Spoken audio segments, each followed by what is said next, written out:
বিষয় আলোচ্য ছিল সেটা হচ্ছে ফিতরা। তো ফিতরা সম্পর্কে প্রথমে যে কথাটা বলবো সেটা হচ্ছে ফিতরা একটা ওয়াজিব। আল্লাহ রাসূল সাল্লাল্লাহু আলাইহি ওয়াসাল্লামের এই ব্যাপারে বক্তব্য হচ্ছে, তিনি বলেছেন, মান লাম ইউদ্দি সাদাকাতুল ফিতরি ফালা ইয়াকরুবান্না মুসাল্লানা। যে ব্যক্তি ফিতরা আদায় করলো না সে যেন আমাদের ঈদগাহে না আসে। আমাদের ঈদগাহে না আসে এই কথা থেকে পরিষ্কার বোঝা যাচ্ছে যে এটা ইসলামের গুরুত্ব অপরিহার্য। ফিতরা এটা হাদিসে এটাকে সাদাকাতুল ফিতর বলে, আমরা আমাদের অঞ্চলে ফিতরা বলি, হাদিসে এটাকে সাদাকাতুল ফিতর বলা হয়। ফিতরা এটা কার উপরে ওয়াজিব? বছরে খেয়ে পরে প্রয়োজনের সব খরচ আদি শেষ করার পরে যদি কারোর কাছে প্রয়োজনের অতিরিক্ত নেশাব পরিমাণ মাল থাকে, অর্থাৎ 50,000 টাকা পরিমাণ মাল থাকে, ঈদের দিন সকালে যদি এই পরিমাণ মাল তার কাছে থাকে তাহলে তার উপরে ফিতরা ওয়াজিব। ঈদের দিন সকালে যদি কারো কাছে এই পরিমাণ মাল থাকে যে 50,000 টাকার মাল প্রয়োজনের অতিরিক্ত, তাহলে তার উপরে ফিতরা ওয়াজিব, তাকে ফিতরা আদায় করতে হবে। এটা একটা বিষয়। ফিতরা কে পাবে? যে যাকাত খেতে পারবে সে ফিতরাও খেতে পারবে।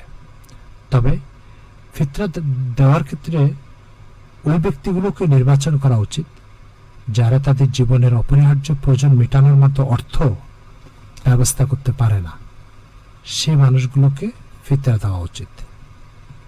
এরপরে যে কথাটা বলবো সেটা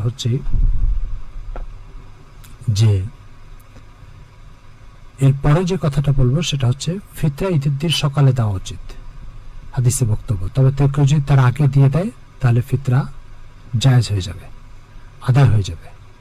আল্লাহ রাসূল সাল্লাল্লাহু আলাইহি ওয়াসাল্লামের যুগে 5টা জিনিস দিয়ে ফিতরা দেওয়া হতো: গম, জব, পনির, খেজুর, কিশমিশ।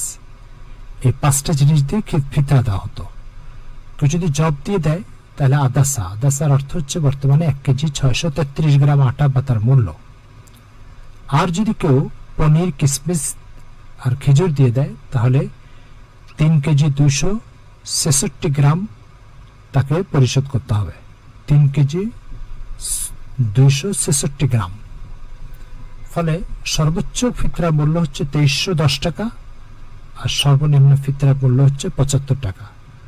আমাদের দেশে ধনী গরিব সবাই নির্বিশেষে 75 টাকার ফিতরাটাই পরিশোধ করে, অথচ সম্পদশালীদের জন্য ফিতরার সুযোগ বেশি, অর্থ থাকার কারণে তাদেরকে বেশি মূল্যের যে ফিতরা সেটা দেওয়া উচিত। সুতরাং কিশমিশ, পনির দিয়ে ফিতরা দেওয়া উচিত, যেটা 3 কেজি 266 গ্রাম দাঁড়ায়। নির্বিশেষে সকল মানুষের 75 টাকার যে আটার ফিতরা এটা দেওয়া উচিত নয়। এরপরে ফিতরা কার পক্ষ থেকে আদায় করবে এটা জানা দরকার। ফিতরা পরিবারের প্রত্যেকটা সদস্যের পক্ষ থেকে পরিবারের কর্তা আদায় করবে।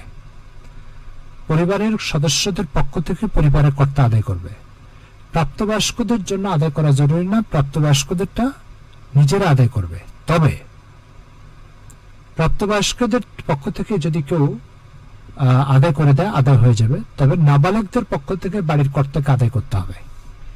ঈদের দিন সুবে সাদেকের আগে যে বাচ্চা জন্মগ্রহণ করেছে তারও ফিতরা আদায় করতে হবে। পরে যদি কেউ জন্মগ্রহণ করে তার ফিতরা আদায় করতে হবে না। যে মাসলাটার ব্যাপারে আমাদের সমাজে বিভ্রান্তি আছে সেটা হচ্ছে, একজন লোক প্রবাসে থাকে, বিদেশ থাকে, সৌদি আরবে থাকে, মালয়েশিয়া থাকে, তার পক্ষ থেকে ফিতরা কে আদায় করবে? তার পক্ষ থেকে সে ফিতরা আদায় করবে, কিন্তু বাংলাদেশের হিসাবে না মালয়েশিয়ার হিসাবে? তিনি যে জায়গায় আছেন সেই জায়গার হিসাবে, অর্থাৎ তিনি মালয়েশিয়া আছেন তো 1 কেজি 633 গ্রাম আটার মালয়েশিয়াতে কতটুকু মূল্য আছে, সেই যে শহরে আছে সেই শহরে কতটুকু মূল্য আছে, সেই মূল্যটাই ফিতরার জন্য আদায় করে দিবে। জাকাতের ক্ষেত্রে বিষয়টা ভিন্ন। সেটা হচ্ছে জাকাত যিনি যেই শহরে আছেন সেই শহরের, তিনি যে শহরে আছেন সেই শহরে জাকাত দিবে না। জাকাত তার সম্পদ যে শহরে আছে, একজন মালয়েশিয়া আছে, তার সম্পদ ঢাকায় আছে, তাহলে ঢাকার হিসাবে তার জাকাতের কাউন্ট হবে, জাকাতের হিসাব হবে। ফিতরার হিসাব হবে তিনি যে শহরে আছেন সেই শহরের, জাকাতের হিসাবে তার সম্পদ ও মাল যে শহরে আছে সেই শহরের হিসাব অনুযায়ী ফিতরা দিতে হবে। এই জরুরি মাসলাগুলো ফিতরা সম্পর্কে আশা করি আপনারা বুঝতে পেরেছেন। এরপরে আজকে 21 রোজা, অর্থাৎ বেজোড় রাত্রে, যে বেজোড় রাত্রে আল্লাহ রাসূল সাল্লাল্লাহু আলাইহি ওয়াসাল্লাম শবে কদর তালাশ করতে বলেছেন, সেই বেজোড় রাতগুলো ইতিমধ্যে শুরু হয়ে গেছে। সামনে আর 4টা বেজোড় রাত আছে। এই বেজোড় রাতের ফজিলত হচ্ছে, আল্লাহ রাসূল সাল্লাল্লাহু আলাইহি ওয়াসাল্লাম বলেছেন, কোন ব্যক্তি যদি লাইলাতুল কদরে ইবাদত করে, আল্লাহ পাক তাকে 1000 বছর মাস ইবাদতের সওয়াব দিবেন, যার অর্থ হচ্ছে 83 বছর 4 মাস নন স্টপ ইবাদত করার সওয়াব দিবেন। নন স্টপ ইবাদত করার সওয়াব। আপনার বয়স যদি 80 বছর হয়, তাহলে একটা অংশ ঘুমে কেটেছে, আরেকটা অংশ গোসলে কেটেছে, আরেকটা অংশ কাজকর্মে কেটেছে। ইবাদতের জন্য অতি ক্ষুদ্র একটা টাইম রয়ে গেছে। কিন্তু কেউ যদি 83 বছর 4 মাস এই শবে কদর ইবাদত করে, তাহলে 83 বছর 4 মাস নন স্টপ নিরবচ্ছিন্ন ভাবে ইবাদত করার সওয়াব পেয়ে যাবে। এটা অনেক বড় সৌভাগ্যের বিষয়। আর এটাকে আল্লাহ রাসূল তালাশ করতে বলেছেন বেজোড় রাত্রে।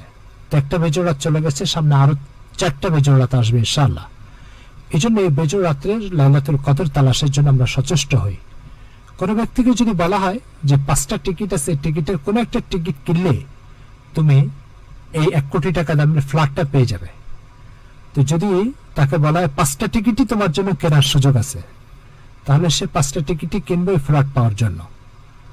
ঠিক তেমনি ভাবে একটি রাত ইবাদত করলে 83 বছর 4 মাস ইবাদতের সওয়াব পাবে। তাহলে এই চান্সটা না পাওয়ার জন্য সে ব্যক্তির 5টা রাত্রে জেগে থেকে ইবাদত করা উচিত, এবং আল্লাহ তাআলা এটাই চান।